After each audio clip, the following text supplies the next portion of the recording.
Hi, my name is Vig, and I'll be presenting with Ahmad and Jinkun on CloudEx, a fair access financial exchange in the cloud. We really have three major motivations in building CloudEx.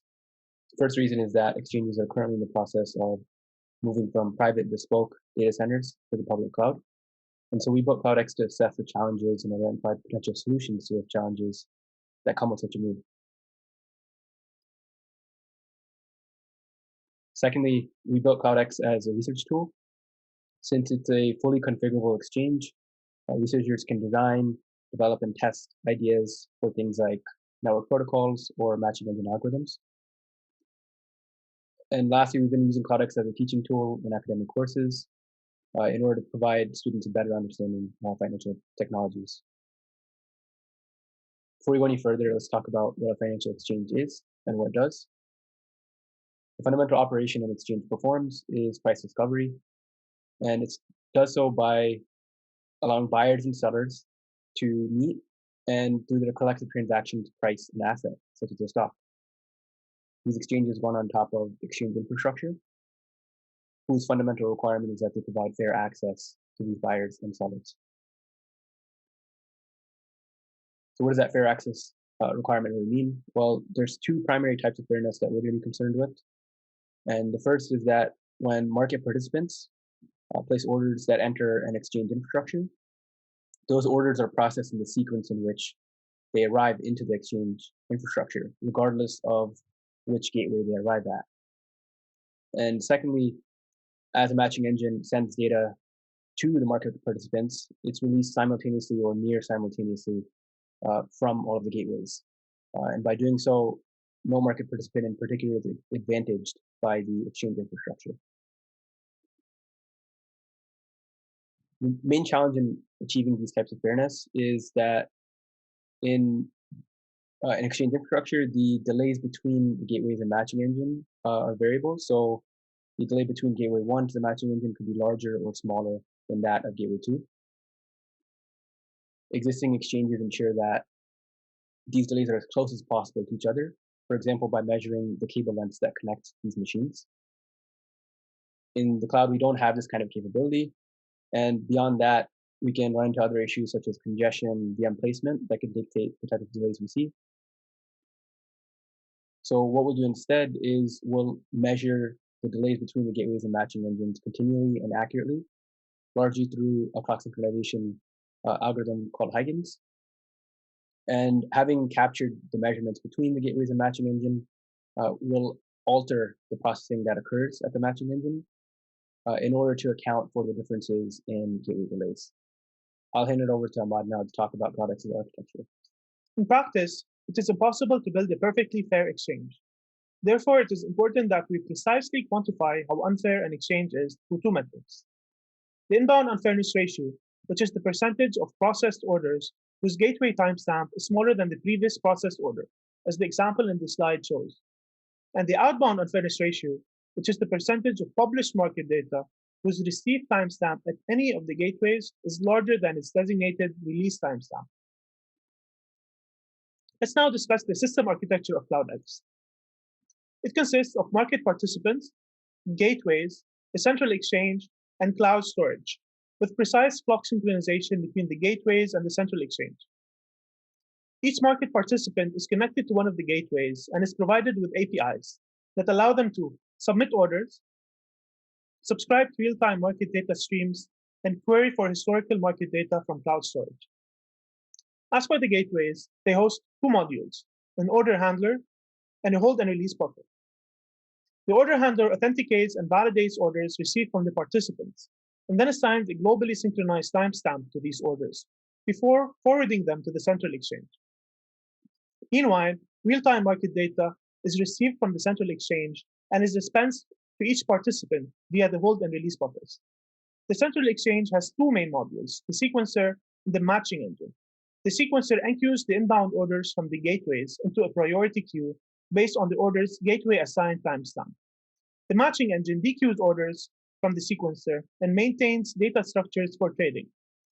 The trade is formed when an inbound order successfully matches with a previously unmatched order. When that happens, the trade record is disseminated back to the participants via the hold and release buffers, as well as persisted in cloud storage. So to tackle the unfairness problem discussed in previous slides, we introduced two delay parameters. For the inbound unfairness, we add delay at the sequencer before processing an order. And for the outbound unfairness, we add delay at the hold and release buffers before releasing a piece of market data. To understand the challenges of operating CloudX, we deployed it in two courses, using students as participants. For our first deployment, we held a 3-hour trading competition between 13 groups of high school students as part of a summer course.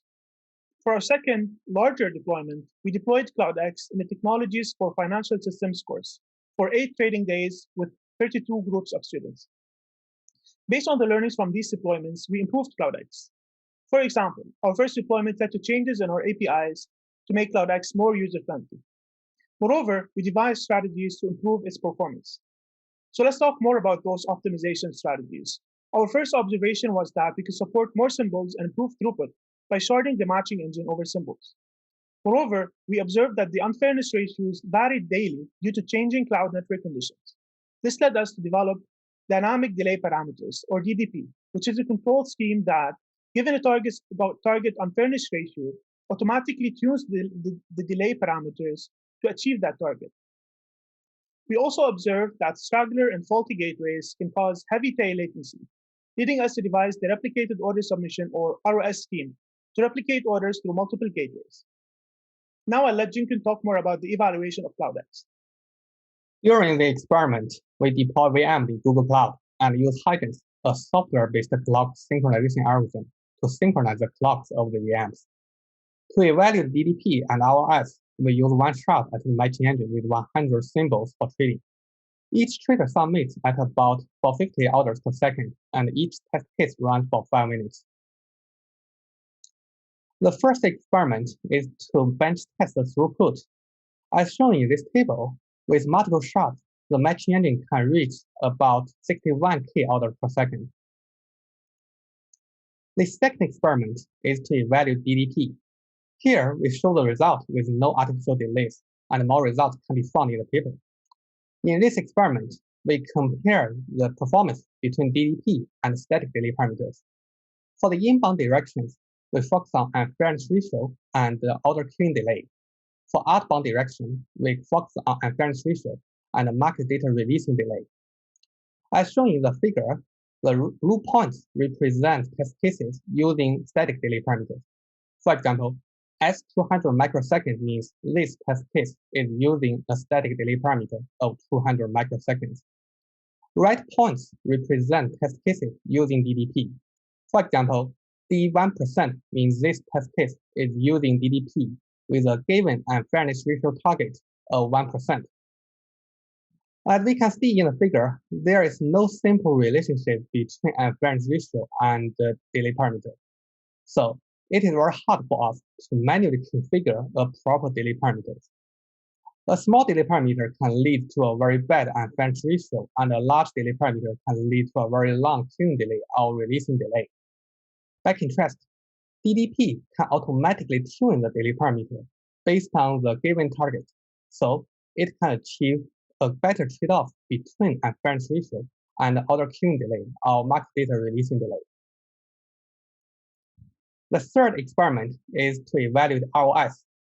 ROS allows the clients to replicate their order submission to multiple gateways instead of only one gateway, and the matching engine will only pick the order that comes at the earliest time and ignore the duplicate ones. In this experiment, we vary the replication factors and compare the submission latency as well as CPU cost.